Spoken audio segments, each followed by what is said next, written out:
এইখন হিমন্তৰ দেশ নহয়, এইখন অসমত আমিও আছো। আপুনি ক'ত শুনিছে 4-5 বছৰীয়া ছোৱালী বিয়া হোৱা? 4-5 বছৰীয়া ছোৱালী এজনী মানুহৰ কোলাত থাকে, সেইজনী ছোৱালীক বিয়া কৰাবলৈ বাৰু কোন আহিব? তাৰ মতে মুছলমান নচলে। এই কথাটো হিমন্ত বিশ্ব শৰ্মাই মনত ৰখাটো ভাল।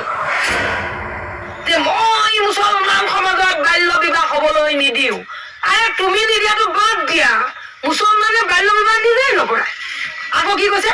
মুছলমান সমাজত 4-5 বছৰীয়া ছোৱালীৰ বিয়া হব নোৱাৰিব।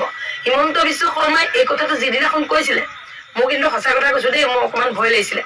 মানে মই ভাবিছিলো তেখেতৰ অকমান গাটো বেয়া নেকি, কাৰণ এই কথাটো আচৰিত কথা কৈছে। এইখন পৃথিৱীত আপুনি ক'ত শুনিছে 4-5 বছৰীয়া ছোৱালী বিয়া হোৱা?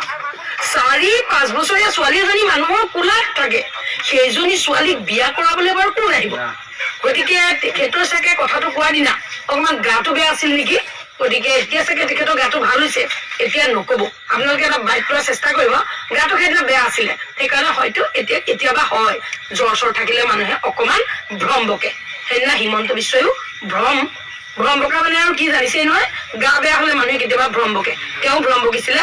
এতিয়া সুধিলে কিন্তু তেওঁ উল্টাই দিব, কাৰণ হিমন্ত বিশ্ব শৰ্মাই কালি এটা কথা কয়, আজি এটা কথা কয়, এইটো চবেই জানে। আজি সোধকচোন, আজি তেওঁ বেলেগ ধৰণে কব। এইটো তেওঁ চিষ্টেম। মুছলিম মেৰেজ এক্ট সেইখন শৰীয়তৰ মতে হয়, শৰীয়ত কোৰাণ ফল কৰে শৰীয়তে। গতিকে কোৰাণ শ্বৰীফত তেখেতসকলে কোৰাণ শ্বৰীফক মানে কি কওঁ, নিজৰ জীৱনতকৈও বেছি মূল্য দিয়ে। গতিকে হিমন্ত বিশ্ব শৰ্মাই মুছলমানৰ বুকুৰ পৰা এই শৰীয়ত বা এই পৰ্যায়ৰ নিয়ম বিলাকক শেষ কৰিব নোৱাৰে, প্ৰথম কথা। 2 নম্বৰ কথা, হিমন্ত বিশ্ব শৰ্মা আচলতে আইনৰ নলেজ নাই। শুনিছো তেওঁ বোলে উকিল পাছ কৰিছিলে, LLB পাছ কৰিছিলে, শুনিছো দেই, সঁচা মিছা নাজানো।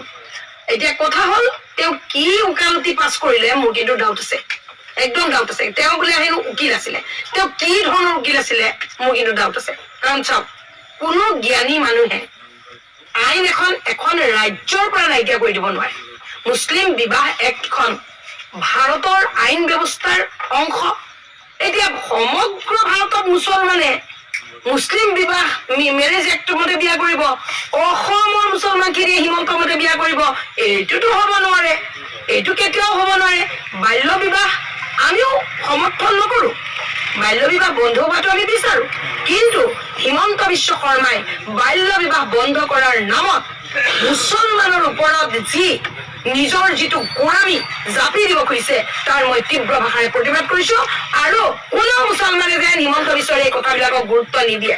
বিবাহ হব, 18 বছৰৰ ওপৰৰ ছোৱালী 21 বছৰৰ ওপৰৰ ল'ৰাৰ মাজত বিবাহ হব, নিকাহ হব, কাজিয়া বিয়া কৰাব, শৰীয়ত মতে হব।